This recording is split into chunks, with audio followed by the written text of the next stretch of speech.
And that's also bubble-like behavior. When people just ignore data and they just have blind optimism and confidence, almost in a rah-rah type of fashion, and that's what you're seeing in Austin right now.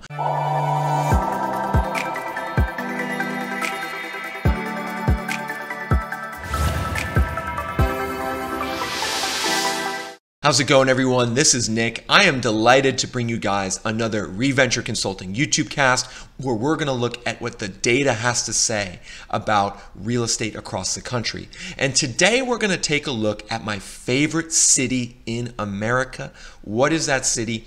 It is Austin, Texas.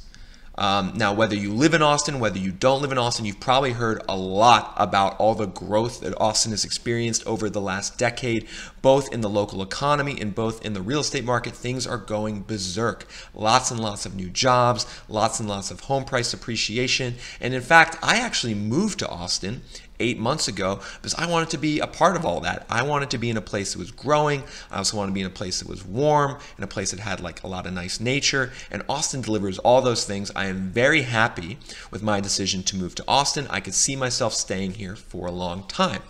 Now, when it comes to the real estate market in Austin, I talk to a lot of people out there. They're home buyers, they're real estate investors, and they ask me, Nick, it's really hard to buy real estate in Austin right now. Like, I'm having to compete with 20 different offers. I'm having to bid over ask. I'm having to compromise on the type of home that I want. Is now the right time to buy? No, it is not. If you're a home buyer or you're a real estate investor in Austin, you should wait if you're looking to buy, because right now Austin is in a housing bubble. That's right. Austin is in a housing bubble, and it's very likely that prices are going to go down into the future. Now, I know that might sound crazy to some of you because Austin basically only gets positive press, right? And for good reason.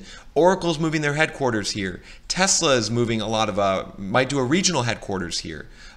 Joe Rogan moved here. He's opening a comedy club. There's lots and lots of famous people, lots and lots of companies moving to Austin, and it's a nice place to live.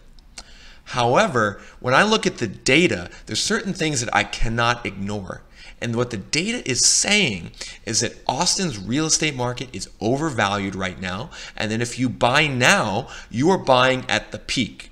And if you buy at the peak, we all know what happens after that. It is not good. You could lose money on your investment going forward. So what I'm going to do today is I'm going to walk you guys through what the data has to say, the objective data on the Austin real estate market. And I'm going to show you guys why, for instance, myself, I am not looking to buy in Austin right now. I am waiting for prices to go down. And I just want to start things off here by saying, please leave whatever preconceptions you have about Austin at the door. When I talk to a lot of people about Austin, whether they be real estate developers or home buyers, there's a lot of cognitive dissonance that happens when I bring up the fact that Austin is in a real estate bubble. People kind of just get tense. They're like, no, can't be. Just relax, and just pay attention to the data that I'm going to show you over the next 10 to 15 minutes, and you can make your own decision about whether you agree with me or not if Austin's in a real estate bubble. Now, the first thing we just need to look at is prices, right? How much have prices gone up over the last 5 and 10 years? And how much do we think prices are going to go up in the future? And this is a really important thing to look at because prices on their own tell you a lot about where a real estate market is heading. The more that prices increase in recent years, the less they will increase in future years. I want to repeat that. The more prices go up historically, like over the last 5 years, the more prices have gone up. That means the less they will go up in the future. And it's really important to understand that point. If you look historically at the different housing busts in U.S. history, the most recent one from 2007 to 2012, the markets that got hit hard, the markets that lost 30, 40% of their value were the ones where prices increased the most leading up to the crash. And interestingly, often people develop the opposite perception. They think that if prices are going up, that they'll continue to go up. And that's a telltale sign of a bubble. Like if you talk to a lot of Austin brokers and realtors, they'll say like, you need to buy now because with how prices are, how much they're going up, like in a year or two, they're going to be even more expensive. That's bullshit. It's not true. When you look at the data historically, the more prices go up in the past, the less they'll go up in the future. And you can see Austin's historical real estate price movements on this graph. So Austin here is the orange line, and we're showing the typical home price in Austin over the last 20 years. And then the gray line is the US average, to just provide some context. So today, the typical price of a home across the Austin metro area, which includes the city of Austin, but it also includes, Cedar Park and Round Rock to the north, Buda to the south, Dripping Springs to the southwest. So it includes Austin as well as all the surrounding cities, is $408,000. That's the typical price. And just right off the bat, you can see just how much that price has gone up over the last 10 years. It is nearly doubled. The price back in 2011 was around $210,000. Now it's $408,000. So prices in Austin have nearly doubled over the last 10 years, going up by almost 10% per year. I hope you guys are enjoying the data in this video. Please make sure to like the video and comment. I love interacting with you guys. I love producing this content for you guys and showing you this data, but it makes it easier, it makes it more fun for me if you guys can like and comment on the video. I want to hear your thoughts. I want to hear your opinions. Do you agree with me? Do you disagree? Please like, please leave a comment, and please also subscribe if you haven't done that. All right, let's get back to the video. And you can see that the gap between the orange line and the gray line, the gap between Austin and the US, is increasing significantly, and is especially increasing in recent years. Like, that gap is getting very wide now. Whereas that gap, Austin was always more expensive than the US average, but it used to be a much narrower gap if you go back over time. So Austin home prices have nearly doubled in the last 10 years. So you have to ask yourself, if you're a home buyer and investor and you buy now, how much more do you think prices can realistically go up? Just forgetting anything else. Like, how long can you sustain a 10% per year increase in home prices? I'm going to tell you the answer. Not very long. You cannot continue that type of growth, save for maybe being in certain areas in like San Francisco and LA. There's really no places in the country that are able to sustain that type of growth into the long run. However, the biggest point of concern I have for Austin is in relation to its permitting situation. That's basically how many new homes and apartment units are permitted for construction. Because after all, and I say this in all my videos, if you watch all my videos, you're probably getting tired of hearing me say this, but real estate is about supply and demand. In Austin, people like to talk about demand a lot. They like to talk about Tesla, they like to talk about Oracle, they like to talk about all the jobs. But rarely do real estate owners and developers in Austin like to talk about supply. And why is that? That's because Austin is an extremely oversupplied real estate market. And what we're looking at here on this graph is Austin's annual home and apartment permitting over the last 20 years. Now, just to give some background, when a developer or a builder wants to build a home or apartment building, they go to the local city council planning board and they pull a permit. And that permit allows them to start building. And then typically, depending on whether it's a home or apartment, it'll take anywhere from 6 to 24 months for that permit to turn into a completed housing unit. What you can see in this graph is that Austin's permitting in 2020, 41,000 permits for new homes and apartments is a record, and it's by far a record for the Austin Metro. It is 30% higher than any other year in Austin's history in terms of new permitting. And the thing about these permits that got pulled in 2020 is most of them have not turned into completed units yet. They're still being built. And what that means is that the supply from these permits has not hit the housing market yet and has not hit the apartment market yet. So these 41,000 permits have already started trickling through, but are really going to start to trickle through in the summer and fall of 2021. That's where you're going to see a lot of these 41,000 permits hit the market. And all of a sudden, you're going to see that active inventory of 1 month in Austin start to go up. To give even more context, I want to compare Austin to some other cities in the US, Because it might be hard for you guys to say, okay, 41,000 permits, what does that exactly mean? Well, here we're comparing Austin to about 12 other markets which are of similar size. So all of the cities represented on this graph are roughly of similar size in terms of their job count. And you can see that Austin's 41,000 is just way higher than anyone else. Nashville is second at 25,000. Orlando and Charlotte at 24,000. So one thing you should ask yourself, well, Austin's growing a lot, but is it growing 70% faster than Nashville, Orlando, and Charlotte? No, of course not. Is it growing more than 3 times faster than Portland, Oregon, and Columbus, Ohio? Of course not. Is it growing 7 times faster than San Jose? No. So, bake this graph into your brains. Austin is permitting way more housing units than any other similarly sized city in the country, and it's permitting way more housing units than it ever has before in its history. And this is where that supply-demand situation comes in. Austin has ramped up its supply of real estate so much over the last year or two that even though there's tons of growth going on, tons of jobs, etc., it's not going to be able to fill all of these new units that get built. And when you don't fill all of the new units that get built, well, that creates slack in the real estate market, that increases that active inventory number, and you're going to see by the end of 2021, Austin, all of a sudden, there's going to be a lot more softness in the real estate market. Price growth is going to abate, and I think by 2022, you're going to start to see prices go down in Austin because of this. Now, I think one thing you guys might be saying is, all right, Nick, I hear you on the supply story, but Austin's growing so much. I think Austin's growth is just going to absorb all of those units and then some, because Tesla's moving here, Oracle's moving here. I know all my friends are moving here. Nick, you even moved there. So I think that there's just so much growth that it's going to absorb all of those units.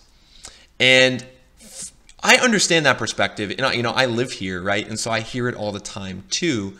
But for this, we really need historical perspective. And what matters in terms of growth is jobs. Jobs are really that demand side of the equation. The more jobs you add to a city or an economy, the more demand there going to be for real estate. So to justify the Austin growth story, we need to look at how much Austin is increasing its job count today and how much it increased its job count in the past. Looking at these things will allow us some context and proper perspective to assess whether Austin's growth will take up those permits or whether Austin's growth isn't going to stand a shot of filling all those new permits. So on this graph, we are looking at the year-over-year increase in jobs in the Austin metro over the last 30 years.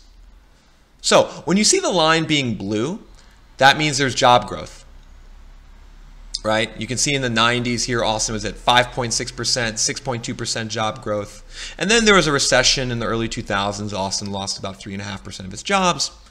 It regrew jobs, lost jobs again during the great financial crash, and then had a really long era of growth. Starting in 2011, we see really positive job growth, 4% per year, going up to 2020, and then of course COVID.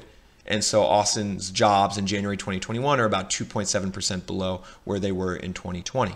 So we have good historical perspective here. What I want to focus you guys on is this yellow dotted line.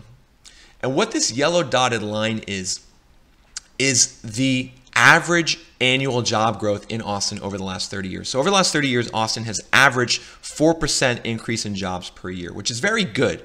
That is among the highest of any city in the US. That's very good. But what you notice about this dotted line is that, over the last 10 years, Austin's growth was right at this dotted line. But in the 90s, Austin's growth was way above the dotted line. So, in the 90s, you could see these crazy job growth numbers, 6%, 7%, 6% a year. And what this means is that Austin has already passed its peak growth. Austin will never grow again like it did in the 90s. It will never achieve 6%, 7% job growth again. Right? Austin was a smaller city back then, had more room to achieve those high growth figures. So to think about Austin's economy, you need to say to yourself, Austin has already achieved peak growth in terms of increasing jobs, which is the fundamental driver of real estate. It achieved that peak growth in the 90s. And its growth today, while still good, around that 4% per year, it's not as good as it used to be. So if anyone tells you that you should pay a high price in Austin and you should ignore the permitting pipeline because Austin's best growth years are ahead of it, that is false. It is not true. Austin's best growth years were back in the 90s. Combining the high permitting pipeline with job growth that is declining over the long run, we have record new permits in construction, and then we have declining job growth. What do you think that means for the future of real estate values when prices are high? It means that buying in Austin right now is probably a poor decision if you care about appreciation. I understand if you just want to own a home, right? I understand if you're having a kid or you have a family, you want to own a home. If your justification for buying is, oh, I feel like I'm missing out, like I need to buy now to be part of the Austin growth story, that is a bad reason and it's not supported by the data. Now, there's one more thing that to me proves that Austin's in a real estate bubble, and it doesn't have so much to do with data as it does behavior. The behavior of people in Austin is very driven by animal spirits right now. It's very euphoric and it's very crazy. And when people start behaving in that way, it's a telltale sign that we're in a bubble. So what do I mean by that in Austin? Well, for instance, you're seeing all these houses on the market in Austin where people are throwing 30 offers out there for 50 to 100,000 over ask, right? That's crazy behavior. Why would you pay 100,000 over ask for a home? Are you that desperate to buy a house that you need to pay 100,000 over ask? Or do you have FOMO? Are you just feeling like you need to be part of it? I have a lot of realtor connections here in Austin, and I was talking to a realtor last week, and she said that she was submitting an offer on a home for a client that there ended up being like 5 offers over ask, and 3 or 4 of the buyers had to cancel their offers because they bid like 50, 75,000 over ask. But then all of a sudden, when the seller accepted, they were like, oh, I don't actually have the money. I can't actually afford that, so I need to cancel my offer. What does that say about the mentality in the Austin real estate market? The other thing is just like the mad kind of euphoria related to things like Tesla and Oracle, right? You have Elon Musk going out there. He's like, oh, Austin's the next boom town. I love Austin. You have Joe Rogan. He moved here. He talks about Austin all the time. Those are great things, but those things cause people to start thinking crazy. Like they start ignoring the data that I'm showing you guys, the hard data on Austin's real estate market. And they start just using the justifications of Tesla and Joe Rogan and Oracle as a justification for like paying any price, getting into the market at any time. And that's also bubble-like behavior. When people just ignore data and they just have blind optimism and confidence almost in a rah-rah type of fashion. And that's what you're seeing in Austin right now. So from a behavioral standpoint, it should be concerning. You should not want to get involved into any market. Forget where it is. You should not want to get involved when there's this type of craziness going on. So behaviorally, Austin looks like a bubble. And when you look at the increase in supply, you look at the increase in prices, and you look at the long-term decline in job growth, those are all things that make Austin a market that was good to buy in 10 years ago. It is not good to buy in right now. And it'll probably be good to buy in the future again, but it is not right now. I hope you guys enjoyed this video. I love producing this content. I love interacting with you guys. So please like the video, please comment, please subscribe. Also, I just started an Instagram account at reventure_consulting. That's at reventure_consulting. And I post new content every day on Instagram. I post different maps and graphs and data related to real estate. And I also post videos of myself explaining what these graphs and data are. So if you like my videos, but you don't like the fact that they only come out twice a week, follow me on Instagram. I produce content every single day. I think you'll like it a lot. All right, until next time, this is Nick from Reventure Consulting signing off.